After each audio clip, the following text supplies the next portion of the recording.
What to do when life knocks you down, a practical guide to resilience. When life hits hard, Russ Harris. Everyone eventually experiences moments that change their life without permission. A painful breakup, the loss of a loved one, a serious illness, financial difficulties, betrayal, failure, or a future that suddenly falls apart. During these periods, people often ask the same question: how do you keep going when everything hurts?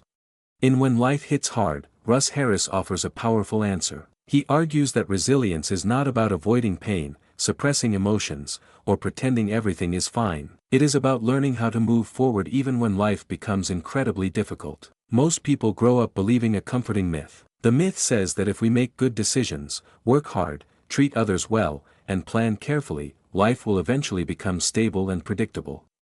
We imagine that challenges are temporary interruptions on the road to happiness and that one day we will finally reach a point where everything feels secure.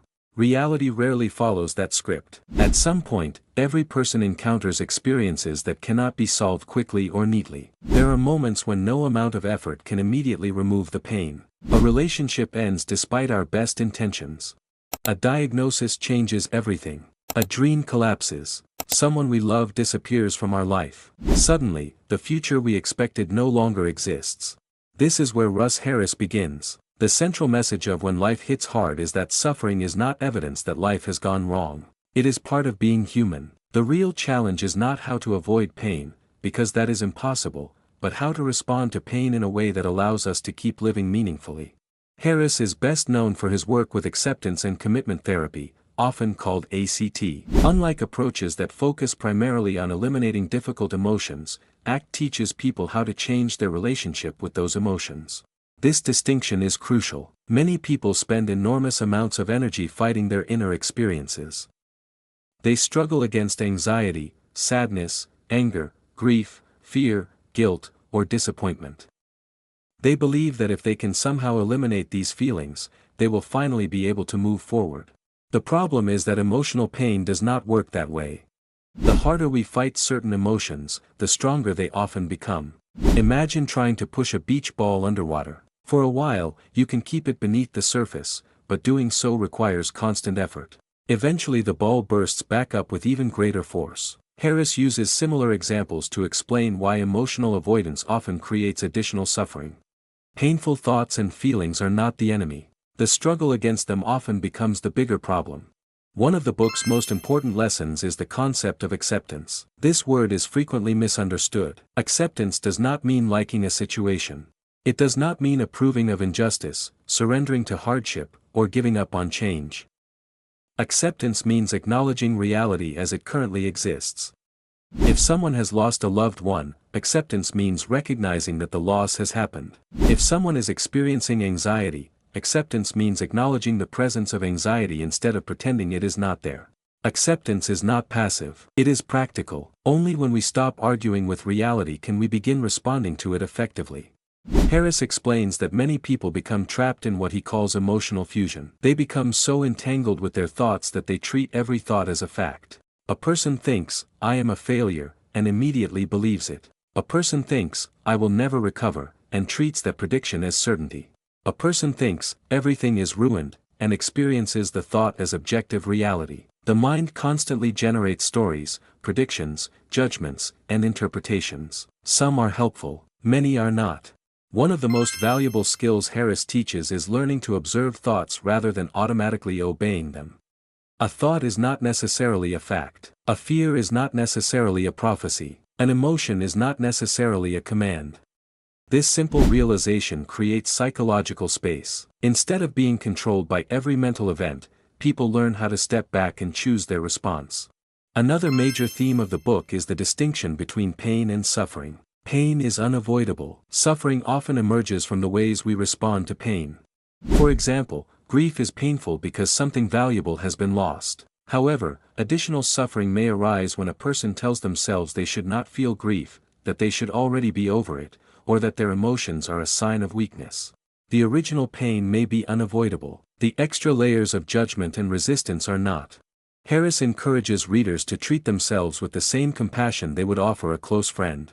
this can be surprisingly difficult. Many people speak to themselves with a level of harshness they would never direct toward another human being. During difficult times, self-criticism often intensifies.